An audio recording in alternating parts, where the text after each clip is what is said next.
Hello, Malcolm here. You know, it doesn't matter how well you taught it. It matters how well they learned it. Welcome to Tuesday Teaching Tips. This is episode 324, and this is the 9th commandment of the 10 commandments of effective preaching and teaching. That's right. You see, it doesn't matter how well we teach it. It's how well they learned it. That's the whole point, isn't it? And so what we're trying to do is grow in our effectiveness as teachers. And part of that is about how well people learn. It seems that wasn't a challenge for Paul and Barnabas in Acts chapter 14 when it says that they spoke so effectively that a great number of Jews and Greeks believed. In other words, obviously these people learned what it was that Paul and Barnabas was teaching them. It completely transformed their lives, and that's the kind of effectiveness that you and I want, isn't it? So let's talk today about what it means to help people learn, not just to us do the teaching. A point of clarification before I go on.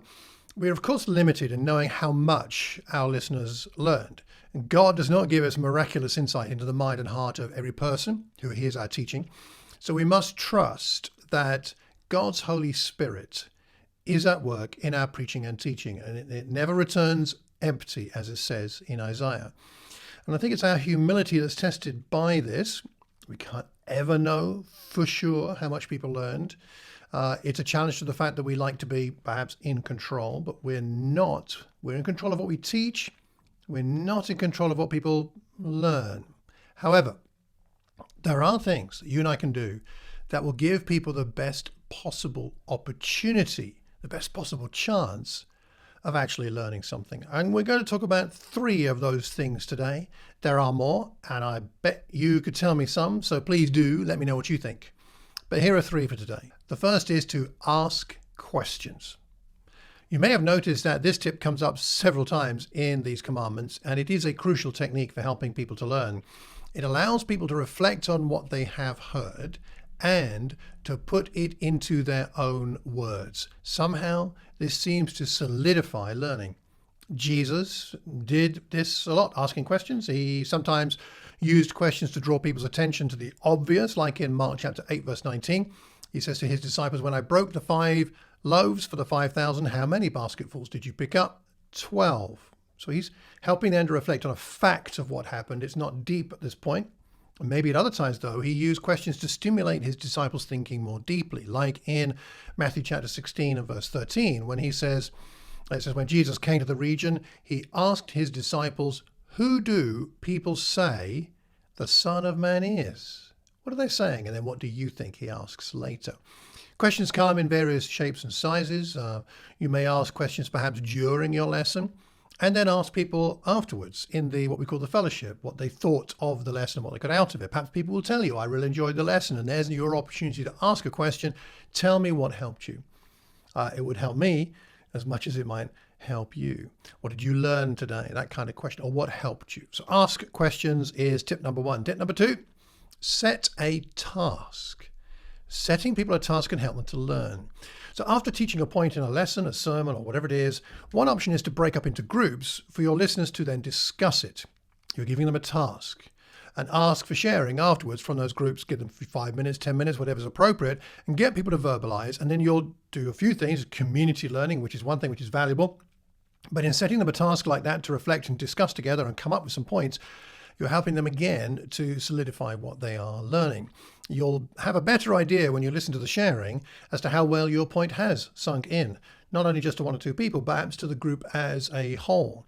You might then adjust your teaching to explain the matter further. Perhaps you've got another point to make or a conclusion, and you can adjust what you were planning to say on the basis of what you're hearing, because maybe you need to explain it more because it hasn't really, whatever you've talked about so far hasn't really made sense.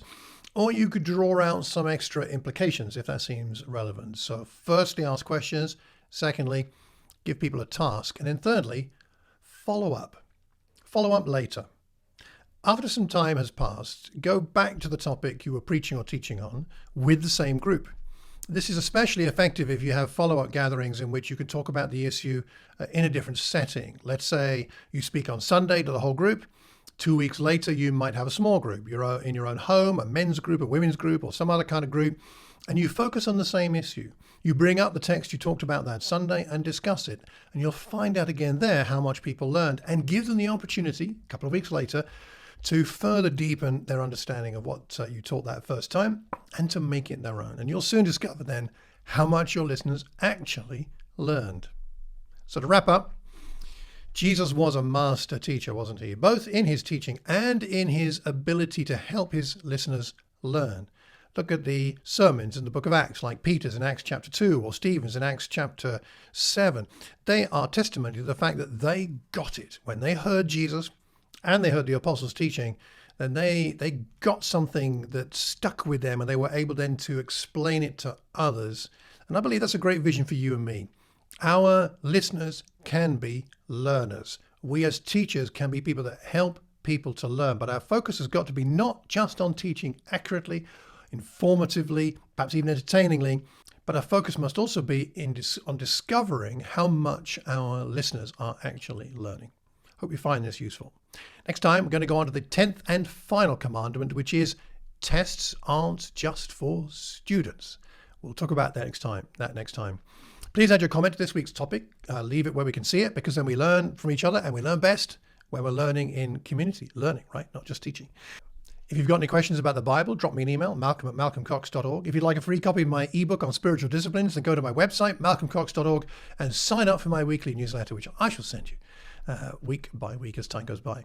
Please, if you know of anybody that might benefit from this recording, please pass the link on, subscribe, leave a review, and I hope and pray that between now and the next time that you're able to develop your skills and your ability to not only teach well, but to help people learn well.